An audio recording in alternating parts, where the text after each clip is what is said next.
Mis queridos hermanos y hermanas, muchas veces escuchamos frases como ella murió de amor, o quizás el deseo de venganza lo mató. Otras veces escuchamos expresiones como el amor de su madre lo fortaleció y lo condujo al éxito. Recientemente hemos leído del caso de una madre que tuvo un hijo que nació sin brazos y sin piernas. Su madre siempre decía a su hijo con todo amor: tú eres mi hijo especial. Nunca olvides, tu mamá te quiere mucho. Tú eres especial. La ausencia de brazos y piernas nunca será un estorbo para tu éxito. ¿Sabe que ese niño llegó a ser jugador de baloncesto en silla de ruedas? Fue escogido como el más popular y llegó a ser delegado representante de su clase. Todos los seres humanos tenemos necesidades básicas, necesidades que tienen que ser satisfechas para sentirnos realizados en esta vida. Si estas necesidades no son satisfechas, con el tiempo surgen en nosotros desequilibrios en forma de conflictos, resentimientos, raíces de amargura y hasta complejos que determinan lo que somos. Es muy importante que sepamos que la diferencia entre satisfacer o no estas necesidades puede significar la diferencia entre una vida estable o una vida de insatisfacción y de frustración. El ser humano siempre estará motivado a procurarse lo básico para su vida: amor, seguridad, estabilidad, realización. Faltando alguno de estos elementos, falta entonces algo en nosotros y empiezan a darse desequilibrios en nuestras vidas. Lamentablemente, para resolver estas necesidades, algunos acuden a personas y lugares equivocados. El mundo, en su desesperación, busca brujos, el consejo de hechiceros, de falsos dioses y de las drogas, entre otras cosas. Mientras el mundo busca esas erróneas respuestas, el cristiano debe aprender que Dios nos ha dejado instrumentos, armas, herramientas que nos ayudan a satisfacer esas necesidades. Si aprendemos a usar correctamente esos instrumentos, nuestra vida cristiana será diferente. Estaremos preparados para enfrentar aquello que nos quiere arrebatar la paz de Dios en nosotros. Por eso quisiera hablarles sobre los motivadores de nuestra vida espiritual. Cuando abordamos 2 Timoteo capítulo 1, los 6 primeros versículos, Pablo escribe esta carta a Timoteo y él está en una cárcel en Roma.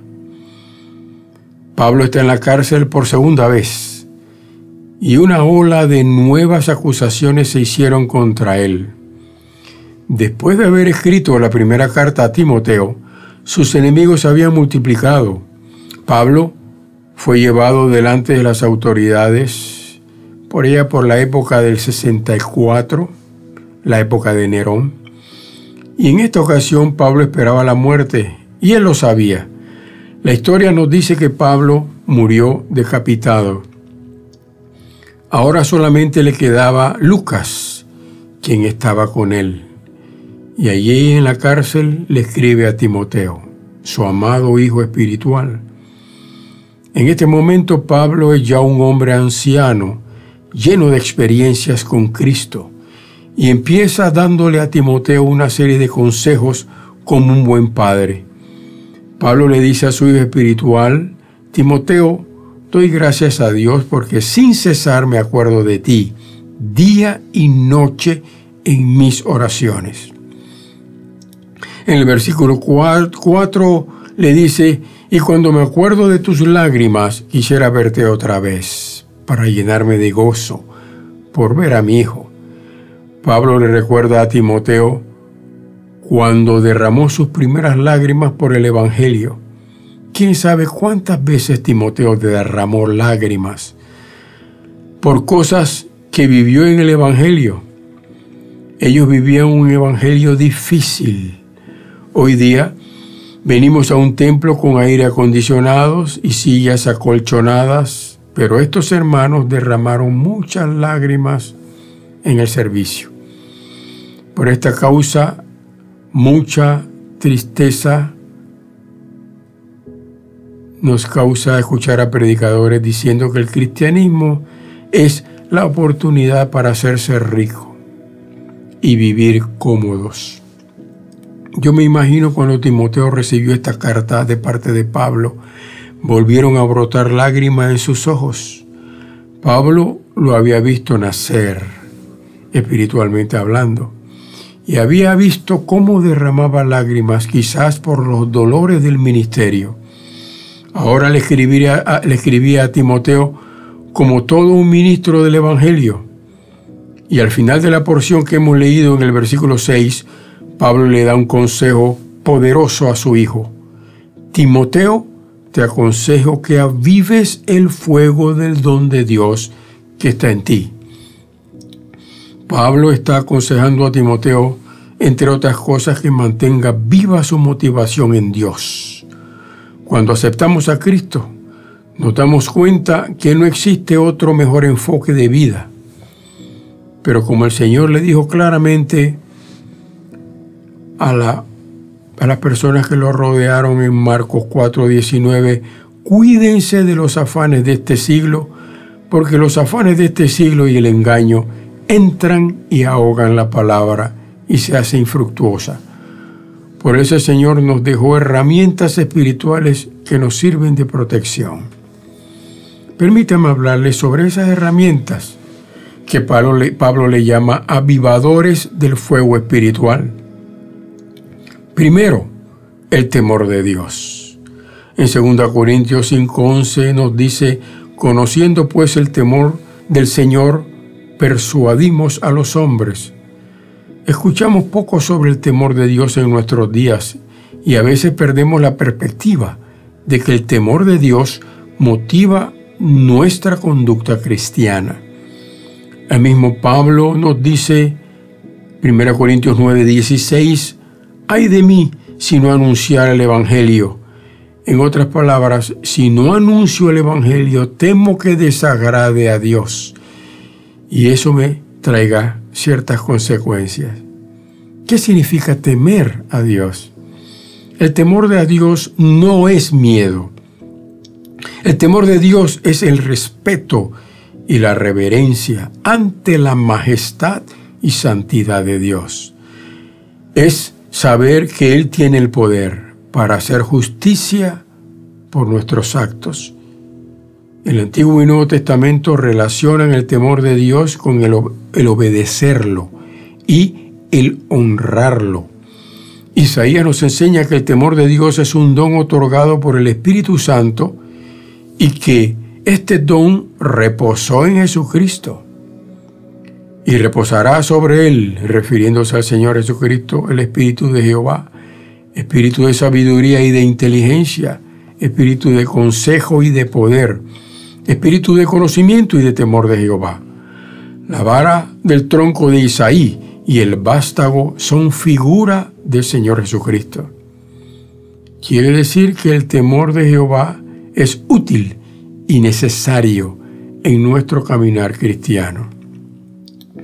El temor puede actuar de varias formas, como miedo por las consecuencias del pecado o como un dique protector contra el pecado. El temor de Dios nos protege de pecar contra Él. ¿Por qué decimos que el temor de Dios nos protege contra el pecado?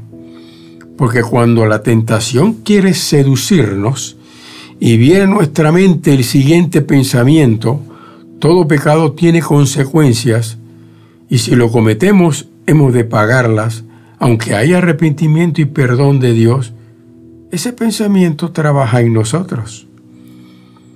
Si por andar borracho, atropello y mato a alguien y me arrepiento, podré alcanzar el perdón de Dios, pero el arrepentimiento no le devolverá la vida al muerto. Cuando el apóstol Juan nos dice que el amor echa fuera el temor, aquí la palabra temor no tiene otra connotación que la de miedo, que es otra cosa. El miedo en sí lleva el castigo. El que siente miedo no ha sido perfeccionado en el amor. Aquí no es que Juan está contradiciendo lo que hemos expresado. Pablo enfatiza que el amor disipa todo terror de castigo y nos da seguridad de que permanecemos en Cristo.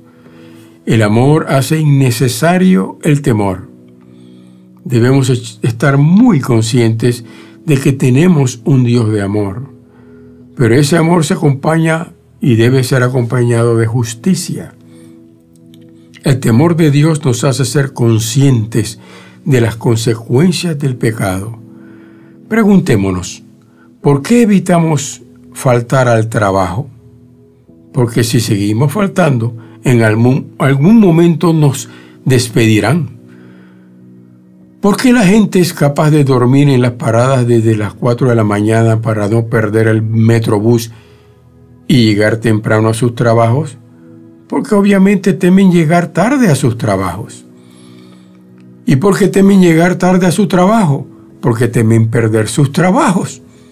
¿Y por qué temen perder sus trabajos? Porque es obvio, son el sustento de ellos y de sus familias. Entonces el temor nos ayuda a ser disciplinados. Si, por ejemplo, yo sé que el mismo Señor nos ordenó orar siempre y congregarnos, y nosotros no somos conscientes de las consecuencias, entonces viviremos pagando las consecuencias por no congregarnos. Mis hermanos queridos, el temor de Dios tiene otra bendición. Nos impulsa a la obediencia. Deuteronomio 5:29 dice: ¿quién diera que tuviesen tal corazón, que me temiesen y guardasen todos los días todos mis mandamientos, para que a ellos y a sus hijos les fuese bien para siempre? El que no tiene temor de Dios está indefenso contra el pecado. El segundo avivador para nuestra vida es la gratitud. La gratitud por las bendiciones que Dios nos da. Cuando uno ama a alguien, es capaz de sacrificarse por esa persona. Permíteme hacerle la siguiente pregunta. ¿Ama usted a sus hijos? La respuesta es obvia y retumbante. Claro que sí. Si usted va por la calle y uno de sus niños sale corriendo y un bus lo va a atropellar, usted es capaz de ponerse enfrente del bus y dar su vida por salvar la muerte de su hijo. Porque usted ama a sus hijos. Y si usted lo ve en peligro, es capaz de cualquier cosa por amor. Asimismo, si amáramos verdaderamente a Dios, seríamos capaces de sacrificarnos para servirle y adorarle. Mis hermanos, debemos tener muy claros también en todo esto el papel de las recompensas.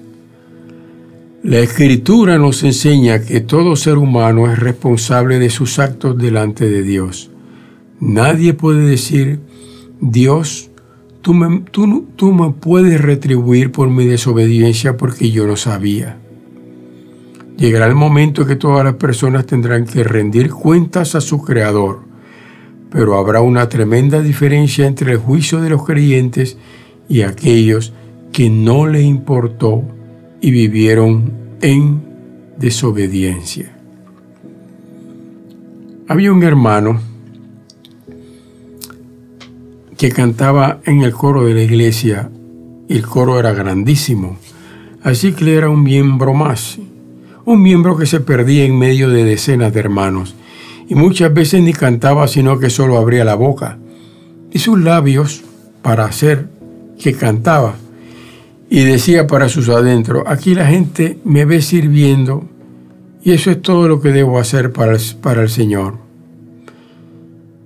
Con esto lleno mi cuota de responsabilidad y mantengo contento a Dios. Hasta que un día escuchó una voz que decía: es fácil pasar desapercibido en el coro y hacer ver que cantas, pero llegará el día que tendrás que cantar delante de Dios tú solo. Hermano, hermana, ¿qué significa para nosotros el temor de Dios? ¿Cómo puede influir más en nuestra fe y conducta?